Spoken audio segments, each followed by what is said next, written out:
देखो यार, अगर तुम लोग WWE के हार्डकोर फैन हो, ये तुम्हारे लिए होने वाली गए, क्योंकि गाइस WWE के यूके ऑस्ट्रेलिया में पेपर व्यू के बाद अपनी कंपनी जर्मनी के अंदर एक बड़ा पेपर व्यू अनाउंस कर चुकी गए। WWE में रोमन रेंस के फ्यूचर प्लान को लेकर बैक स्टेज से बहुत बड़ी अपडेट आ चुकी गए। कैरियन क्रॉस के पॉसिबली बेबी फेस बनने को लेकर WWE के बैक स्टेज से बड़ी रिपोर्ट आ रही गए। लोगन पॉल WWE में टाइटल होल्डर बनेंगे या नहीं, इसको लेकर भी काफी बड़ा खुलासा हो चुका है। WWE के रेसलर्स की कंपनी के लीव करने को लेकर WWE के अंदर मेजर प्रॉब्लम होने वाले गए। तो गाइस वहीं कोडी रोड्स और जे उसो के फ्यूचर को लेकर बैक स्टेज से काफी बड़ी अपडेट आ चुकी गए। तो गाइस चलिए बिना किसी देरी के शुरू करते हैं इस वीडियो को। और सबसे पहले बात करेंगे WWE के जर्मनी में ब्रांड न्यू पेपर व्यू की। वेल ये बात तो हम सभी लोगों को मालूम है, पिछले कुछ सालों के अंदर WWE ने इंटरनेशनल लेवल पर काफी सारे पेपर व्यू किए हैं, चाहे WWE का सऊदी अरबिया में क्राउन ज्वेल करना हो या फिर WWE का यूके में क्लैश ऑफ द कासल करना हो।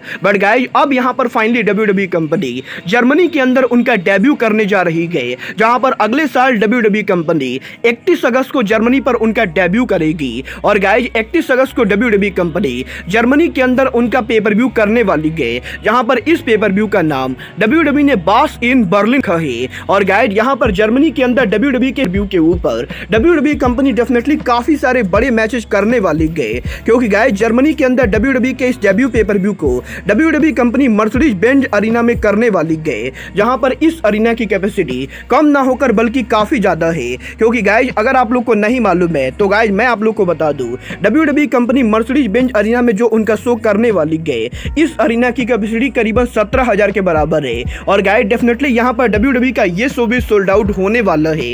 वेल देखना बहुत ही आने वाला है कि जर्मन WWE का पहला पेपर व्यू कैसा जाता है।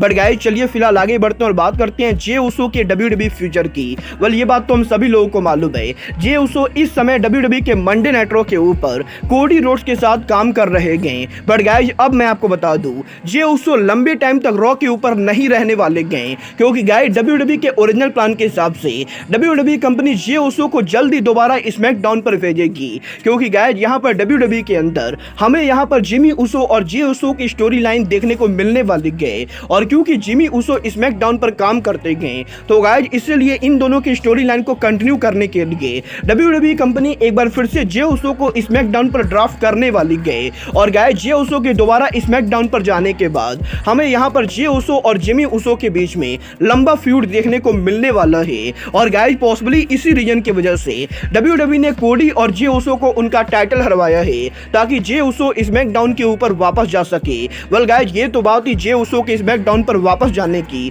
बट गाइस चलिए फिलहाल आगे बढ़ते और बात करते हैं लोगन पॉल के WWE फ्यूचर की। वेल ये बात तो हम सभी लोगों को मालूम है, WWE के अगले पेपर व्यू क्राउन ज्वेल पर लोगन पॉल WWE के यूएस चैंपियन रे मस्टर्डियो को फेस करने वाले गए। और यहीं अब लोगन पॉल के WWE पर पॉसिबल चैंपियन बनने को लेकर बैक स्टेज से काफी बड़ी अपडेट आ रही है।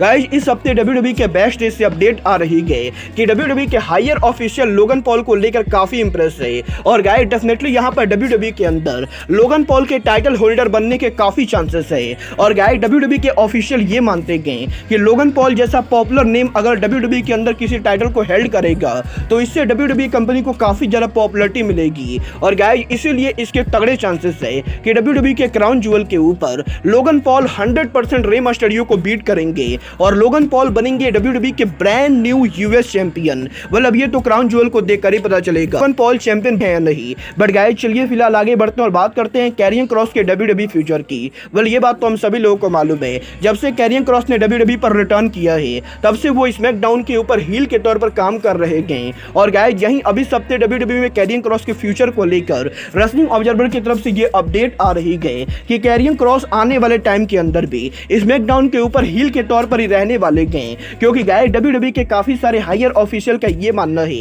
कि कैरियन क्रॉस आगे चलकर एक टॉप हील सुपरस्टार बन सकते हैं। और गाइस इसीलिए WWE के अंदर फिलहाल तो कैरियन क्रॉस का बेस्ट टर्न होने वाला है।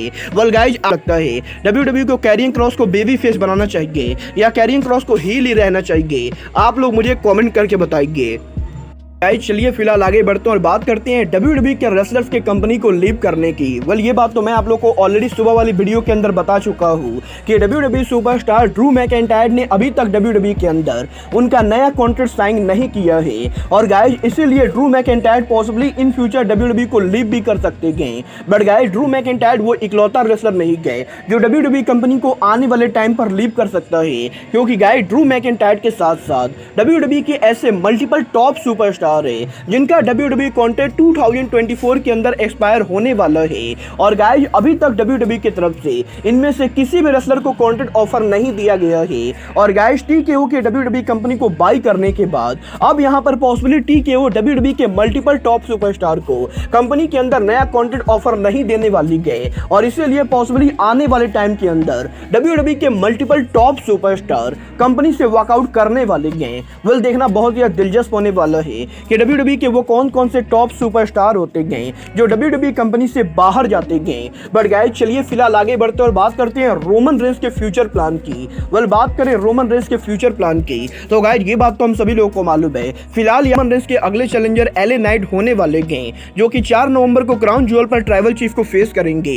बट गाइस यही LA नाइट के बाद रोमन रेंस आगे किन किन रेसलर्स को फेस करने वाले गए, इसको लेकर काफी बड़ी अपडेट आ रही है।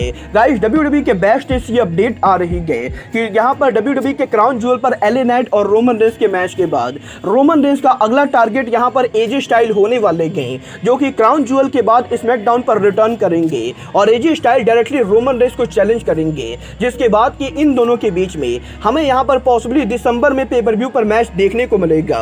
और गाइस इसके बाद WWE के अंदर रोमन रेंस का जो अगला टारगेट होने वाला है वो और कोई नहीं बल्कि ब्लड लाइन के ही मेंबर होने वाले गए। गाइस WWE के बैक स्टेज के ऊपर इस समय रोमन रेंस और सोलो सकुआ के बीच में पॉसिबल स्टोरी लाइन को लेकर बात चल रही है और गाइस इस चीज की तगड़ी प्लानिंग है कि WWE के अंदर रोमन रेंस के LA नाइट और AJ स्टाइल को बीट करने के बाद रोमन रेंस सोलो सकुआ को फेस करेंगे और WWE के अंदर बहुत ही जल्द सोलो सकुआ रोमन रेंस पर टर्न करने वाले गए। देखना बहुत ही दिलचस्प होने वाला है कि रोमन रेंस और सोलो सकुआ का ये मैच कब और कहां होता है। और गाइस ब्लड लाइन में सोलो सकुआ अगर रोमन रेंस पर टर्न करते गए तो क्या ब्लड लाइन फैक्शन हमेशा के लिए ओवर होती है या नहीं?